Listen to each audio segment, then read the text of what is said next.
Hi, John Britt here. Today we're going to talk about another exciting topic of drips and how to either avoid them or create them.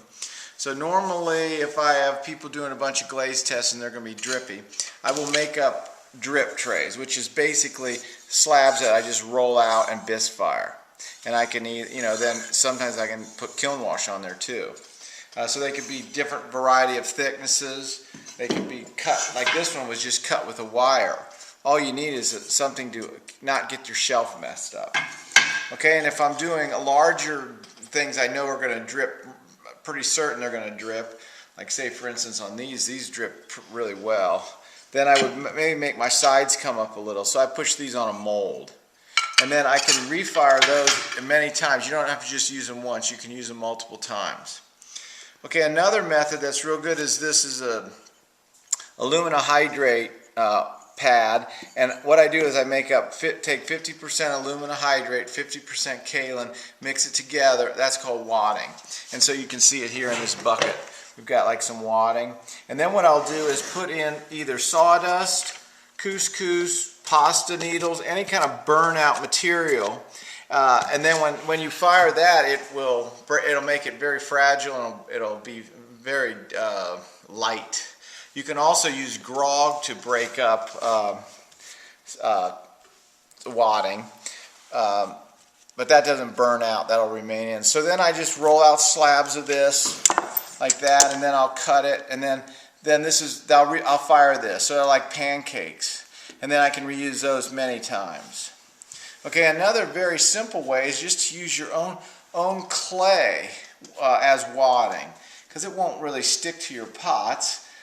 So for instance, like on this one, what I did was I have a little pad here, and I want to get, say, something off the ground like that. I'll just use clay like that and fire it like that. Now sometimes that's too fine, so sometimes I mix it with grog. Like these, I just rubbed grog in there and then made these little balls, and I can fire, like, put those there, and that'll become my stand. Other times I may take a soft fire brick and cut it. And then what I want to do is get it so it sits level. So I may put those wads on. I have white powder on there, which is alumina hydrate, so that way it'll make a little ring, halo in the soda firing.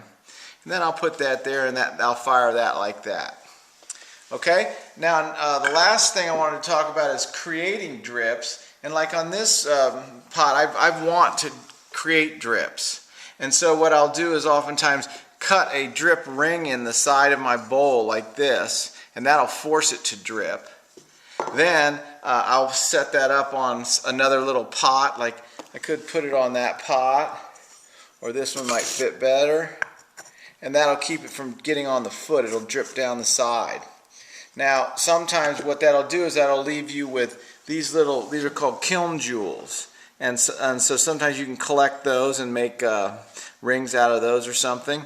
And so then, like, sometimes you get drips like this, they don't completely come off.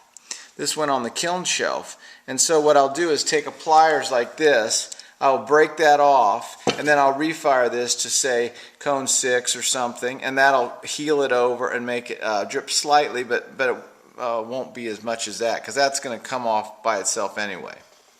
Okay, the last thing is you can sometimes create drips just by glaze application. If you get a high feldspar glaze on there and just put it real thick towards the top, it'll sort of create this roll as it comes down. Okay, so that should keep you busy. Let's make about 10,000 drips, and I'll see you in the morning.